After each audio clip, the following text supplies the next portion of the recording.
as I met Mr. Gandhi in the capacity of an opponent, I have a feeling that I know him better than most other people because he had opened his real fangs to me, you see, and I could see the inside of the man.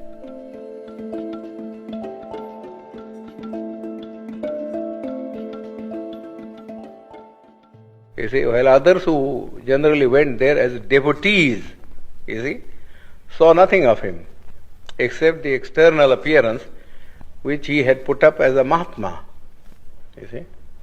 But I saw him in his human capacity, the bare man in him. You don't feel then that he fundamentally changed the aspect of... Not at all, not at all. In fact, he was all the time double dealing. He conducted two papers, one in English, the Harijan, you see, and before that, Young India.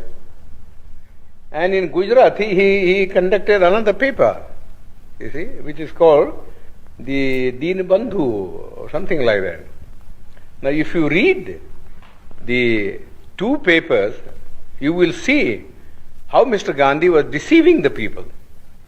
In the English paper, he posed himself as an opponent of the caste system and of untouchability, you see, and that he was a Democrat.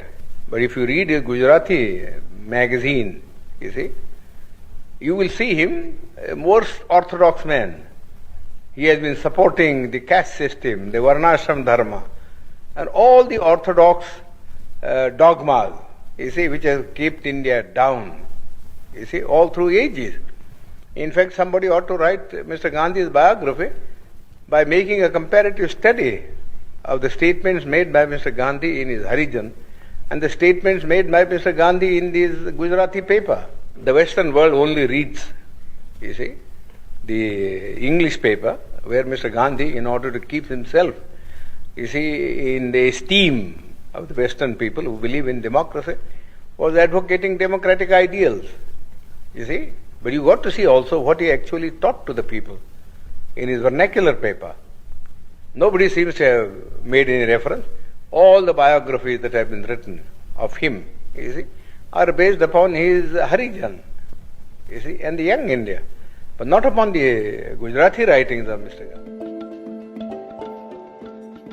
We have been carrying on with untouchability for the last 2000 years. Nobody has bothered about it, you see. Nobody is bothered about it. Yes, there are some disabilities which are very harmful. For instance, people can't take water, and people can't have land, you see, to cultivate and earn their livelihood.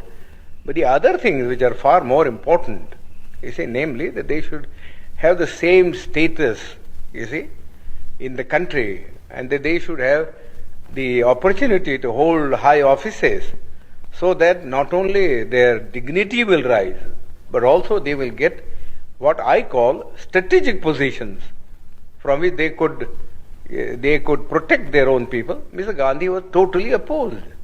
Totally opposed. You see? He was content with things like temple entry. Temple entry, that was all the thing that he wanted to do. You see? You see? Which is nobody cares for Hindu temples now. The untouchables have become, you see, so conscious of the fact that temple going is of no consequence at all. You see, you live in the untouchable quarters, just the same, whether you went into the temple or whether you did not go into the temple. People, just as for instance, people at one time would not allow the untouchables to travel by railways, you see, because of pollution, you see. But now they don't mind, because the railways won't make any separate arrangement. But because they travel together in the train, it doesn't follow, you see, that their life in the villages vis-a-vis the Hindus has in any sense changed. You see, whenever the Hindu and the untouchable alights at a railway train, you see, they assume their old robes.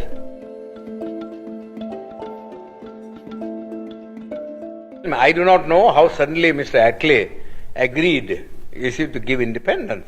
That's a matter of secret which Mr. Attlee one day, I think, will disclose in his autobiography, how he came to do that, you see, because nobody ever expected. It is such a sudden change of front. Nobody ever expected.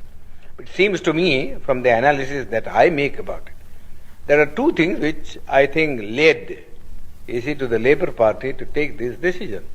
One is the national army that was raised by Subhash Chandra Bose. The British had been ruling this country in the firm belief that whatever may happen, in this country, and whatever the politician may do, they will never be able, to change the loyalty of the soldier. That was the one prop on which they were carrying on their administration. Now that thing was completely dashed to pieces, when they found that even the soldier was being seduced and to form a party or a battalion to blow off the British. Then I think the British came to the conclusion that if they were to rule India, the only basis on which they could rule was the maintenance of the British Army, going back to the year 1857, when the Indian soldier rebelled against the East India Company.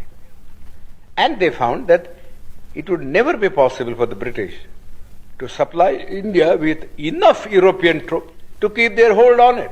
Secondly, but I think the British soldier wanted the disbandment of the army immediately, so that they wanted to go to their civil jobs. How much indignation there was at this gradual disbandment of the army.